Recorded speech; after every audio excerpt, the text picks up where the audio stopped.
একটা সুন্দর উদ্বোধন ধন্যবাদ। মনের ভাষা শব্দ বিনা ছিন্ন হৃদয়ের কেমন করে বলবো বলো আজ বিদায়ের দিন। বিদায় মানে কষ্ট হাজার দুঃখ ভরা মন, খুব নীরবে খুঁজে নেওয়া স্মৃতির আলিঙ্গন। বিদায় মানে আনমনা মন তালা মনের ঘরে, হাজার স্মৃতি মন পাড়াতে শুধুই ঘরে ঘরে।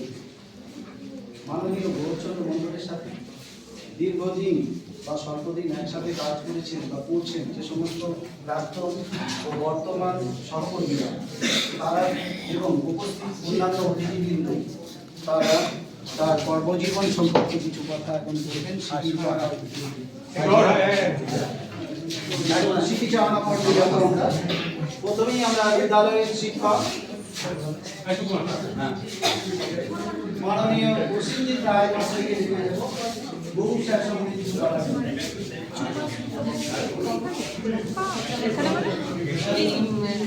আমরা সামনে পাবো না, ভিতরে ছাত্রছাত্রী থেকে আরম্ভ করে কারো কোনো কিছু সমস্যা হলে সেই সমস্যার সমাধান করতে আমরা ছুটেই যেতাম গৌরদার কাছে।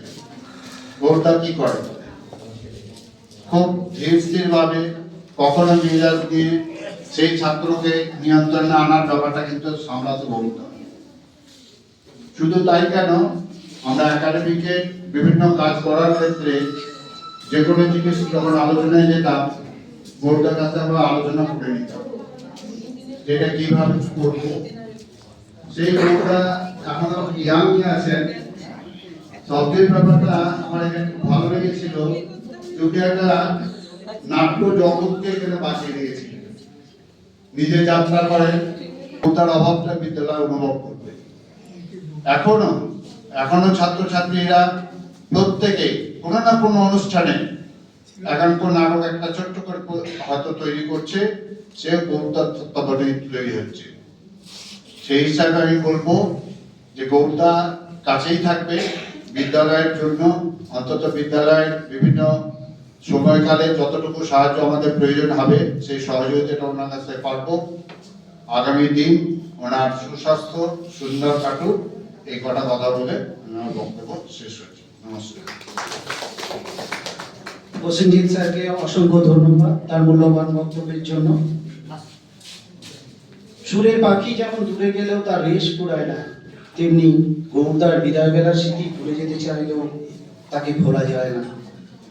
গৌরদা স্কুলের জন্য সংস্কৃত একটা শ্লোকের সাথে মিল আছে। গৌরদাকে এই কথাটা বলা যেতে পারে, উৎসবে ব্যসনী চৈব দুর্ভিক্ষে শত্রু সংকটে রাজোদ্ধারে শ্মশানে চ তিষ্ঠতি সবান্ধব। প্রকৃত বন্ধু হিসেবে ছিলেন কাঁকসা হাই স্কুলে। তিনি আজ চলে যাচ্ছেন, আমাদের সকলেরই মন খারাপ। পরবর্তী বক্তা হিসেবে আসছেন প্রাক্তন শিক্ষক কাঁকসা উচ্চ বিদ্যালয় যোগজীবন গোস্বামী মহাশয়। ডেকে দিলে তো আর অনুষ্ঠানের মর্যাদা নষ্ট করা যায় না। তো কয়েকদিন আগেই ও ফোন করেছিল যে এরকম আমার ফেয়ারওয়েল, তো আপনাকে আসতে হবে। আমি বললাম এই তো কবে জয়েন করলি, সেই তো পালের দোকানের ওইখান থেকে তোকে প্রায় ধরে আনা হলো, তারপরে অ্যাপয়েন্টমেন্ট হলো, তোর এর মধ্যেই 60 বছর বয়স হয়ে গেল। বললাম হ্যাঁ 60 বছর হতে আর কতক্ষণ, তাহলে যেতে হবে। কিন্তু তুই বললে তো হবে না, অনুষ্ঠানটা তো তোর নয়, অনুষ্ঠানটা স্কুলের। তো যাই হোক, কালকে একটা ছোট্ট চিরকুটের আমন্ত্রণ পত্র প্রধান শিক্ষকের কাছ থেকে একটা গ্রুপে গেছিল। তবু আমি ঠিক করেছিলাম যে হ্যাঁ গৌড়ের জন্য যাওয়াটা উচিত এবং যাবে। এখন গৌড় তো এখানে এসে ওর যেটা সবচেয়ে বড় গুণ, আর এই অনুষ্ঠানগুলো একটু গুণ গাওয়ার অনুষ্ঠান, কারণ এখানে কখনোই চুলচেরা ভাবে কারো বিচার বিশ্লেষণ করা হয় না। রবীন্দ্রনাথের কথায় বলতে গেলে সমালোচনা হলো পূজা। তো সেই দিক থেকে আমরা এই বিদায় সংবর্ধনা অনুষ্ঠানে গৌড়ের সম্পর্কে বলতে গেলে একটা বলতে হয়, গৌড় খুব শোষা। এই যে সবারই সঙ্গে মিশে যাওয়া এবং সব কাজকে প্রয়োজনে মাথায় নিয়ে কাজটা করার একটা কমপ্লিটনেস, এই যে দায়িত্ব সহকারে কাজটা সম্পাদন করা এবং সকলকে সঙ্গে নিয়ে, এই মানসিকতাটা এবং এই ক্ষমতাটা ওর ছিল। সেটা যখন থেকে ও চাকরিতে জয়েন করেছিল, ও গৌড় এখানে জয়েন করেছিল ওয়ার্ক এডুকেশন টিচার হিসেবে। পরবর্তীকালে ষষ্ঠীবাবু মারা যাওয়ার পরে, মানে ষষ্ঠীবাবু রিটায়ারমেন্ট পরে, ওই পোস্টটাকে আমি বহু প্রচেষ্টায়, গৌড়ের সংস্কৃত ছিল বলে ওকে ট্রান্সফার করে দেওয়া হলো। ফলে গৌড় ল্যাঙ্গুয়েজ টিচার হয়ে গেল, ওয়ার্ক এডুকেশনের পোস্টটা ভ্যাকেন্ট হয়ে গেল। এবং সেটা গৌড়ের পক্ষে যথাযথ হলো, কেননা গৌড় সংস্কৃত, আমাদের মানস অনেক সংস্কৃত শুনিয়ে দিয়েছে, গৌড় আশা করি কিছুটা সংস্কৃত শোনাবে আজকে আমার মনে হয়। তো যাই হোক, গৌড়ের এই মানসিকতাটা একটি মানুষ দোষে গুণে ভরা, কারণ একেবারে যার গুণ আছে সে দেবতা, আর একেবারে যে ভীষণ হিংস্র তাকে আমরা শয়তান বলি। তার মাঝখানে ব্ল্যাক এন্ড হোয়াইট, তিনি হচ্ছেন মানুষ।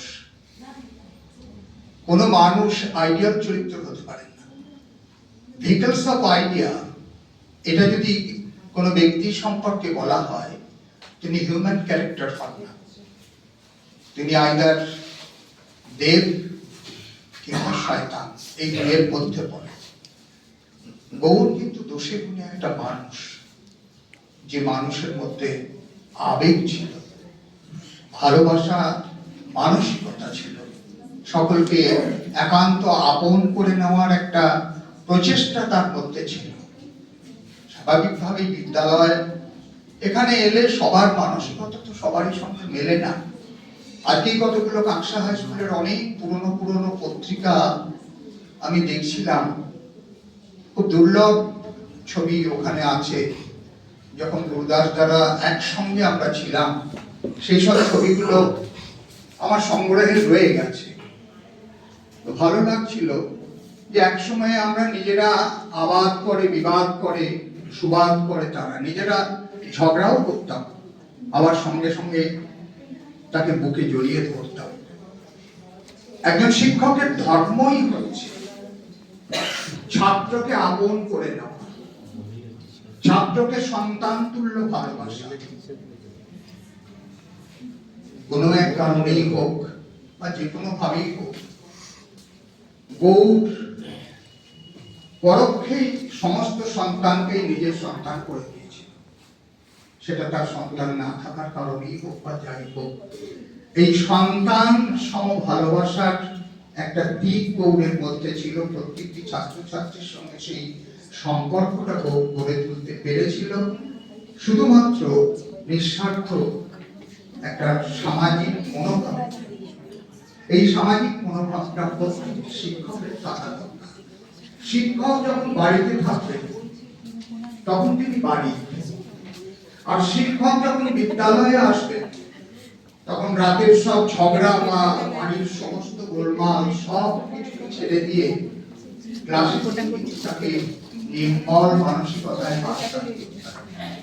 এই জন্য শিক্ষককে আমি আমার ছাত্রদেরও, যারা এখন বহু শিক্ষক হয়ে গেছে এবং যারা শিক্ষক বহু শিক্ষক হয়, আমার মহাবিদ্যালয়েও আমি বলি যে দেখো, একটি কর্পোরেট সেক্টরে লাল গেঞ্জি পরে তুমি চলে যেতে পারো, কিন্তু একটি বিদ্যালয়ে তোমার পোশাক হবে একেবারে ভদ্র সভ্য। কারণ ছাত্রের কাছে তোমাকে প্রমাণ করতে হবে যে তোমার পার্সোনালিটি আদার দ্যান অন্য সমস্ত কিছু থেকে আলাদা। গৌড়ের মধ্যে